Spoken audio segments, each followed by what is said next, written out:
Bom, pessoal, na última aula a gente viu sobre a abertura da lente ou abertura do diafragma, tá bom? E nessa aula agora 4, nós vamos analisar o terceiro pé do tripé da fotografia, tá bom? Que é relacionado ao ISO.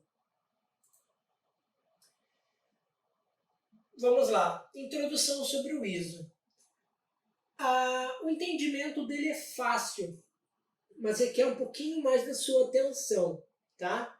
O ISO ele é muito importante, tá? Vamos fixar assim, o ISO é muito importante, mas o efeito que ele dá na foto é opcional. Por isso que eu coloquei ali, ó, ISO, sim ou não.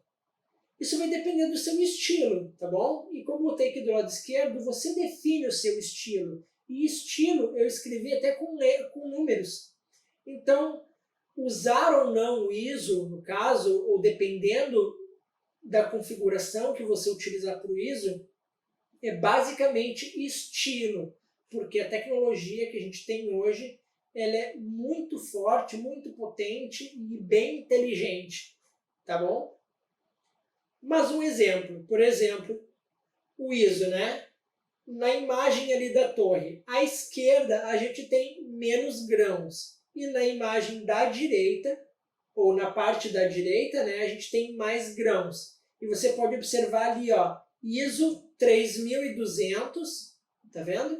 E ISO 100, tá? Nós agora vamos fixar esse conteúdo melhor.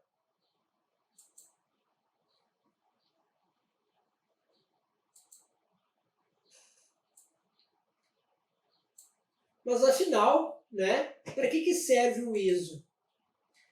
O ISO, pessoal, ele controla a sensibilidade do sensor à luz. O sensor da câmera, independente de qual equipamento que você está usando, ele controla a sensibilidade da luz, tá? Se nós escolhermos o ISO 100, ele vai ser menos sensível à luz. E quanto maior for o ISO, mais sensível à luz ele vai ser, tá bom? Mas a gente vai esmiuçar um pouquinho mais agora. E a sensibilidade, pessoal, mais sensibilidade é maior, né, ou igual, independente do que eu tenha colocado aqui, mais qualidade, quanto mais qualidade, mais dinheiro, tá? O que acontece com os equipamentos? Independente se você está usando o seu smartphone, uma câmera profissional ou qualquer outro tipo de coisa, as câmeras elas vêm com sensores, tá? E esses sensores vêm com uma certa qualidade, certo? Então, quanto melhor for o sensor da câmera, mais caro ele vai ser, independente do ISO que você utilizar. Algumas câmeras profissionais, por exemplo, eles vêm com ISO 128.000. Isso quer dizer o quê? Que quanto maior o número que eu conseguir colocar de ISO no meu equipamento, melhor é o sensor. Então, quanto menor for o ISO que algumas câmeras tenham, mais barata ela vai ser. Então, se você quer mais sensibilidade de ISO, você, obviamente, vai querer mais qualidade, e isso significa ser um pouco mais caro. Tá bom? Desculpa.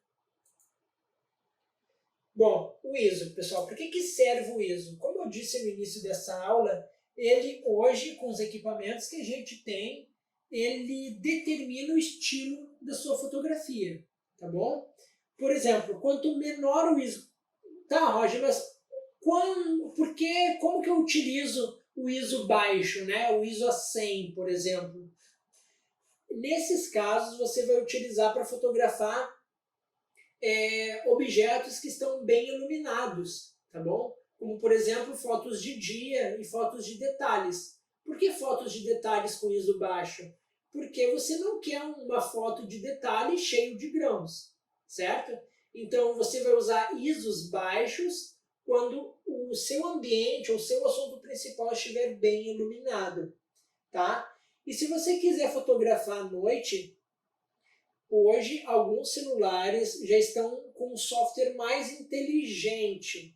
Então, mesmo você fotografando de forma automática, o software que tem instalado no celular, por exemplo, ele consegue ler que tem pouca luz e o software melhora a imagem. Mas se você fizer isso de forma manual, você vai ter que ajustar o ISO também, tá bom? Eu gosto desse estilo da fotografia à noite com ISO alto. Então, obviamente, de noite tem menos luz, então você vai ter que aumentar o ISO, certo? Eu acho que dá um tom mais melancólico, mais dramático, mais dark para foto usar ISO, tá bom?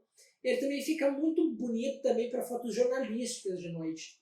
Então dá esse ar mais madrugada, jovem, né? Essa coisa mais documental, no caso. Mas afinal, né, que efeito o ISO faz na foto, né, pessoal? Então, só para recapitular, quanto menor for o ISO, menos sensível à luz o sensor vai ser, tá bom?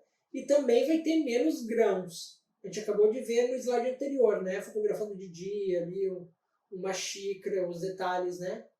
E quanto maior for o ISO, mais sensível à luz. Porém, mais grãos a foto vai ter, tá bom?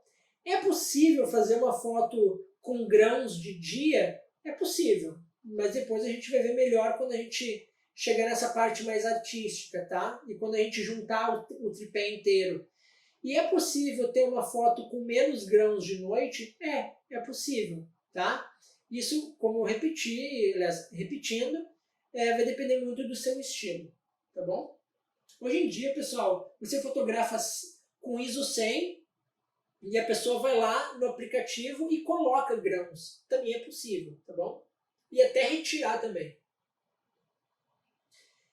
Só para lembrando aqui, essa configuração de ISO, ela é muito válida para quem fotografa com câmera profissional, por exemplo, né? Que está na forma manual e precisa, por exemplo, tu está fotografando no ambiente externo, então o seu ISO é baixo, aí você entrou para dentro de uma casa e aí você vai fotografar, tá tudo escuro, então você vai ter que aumentar o ISO, tá bom? E agora vamos para a fixação. E novamente, se você tiver alguma dúvida, pergunte aqui embaixo. Hold me close till I get up. Time is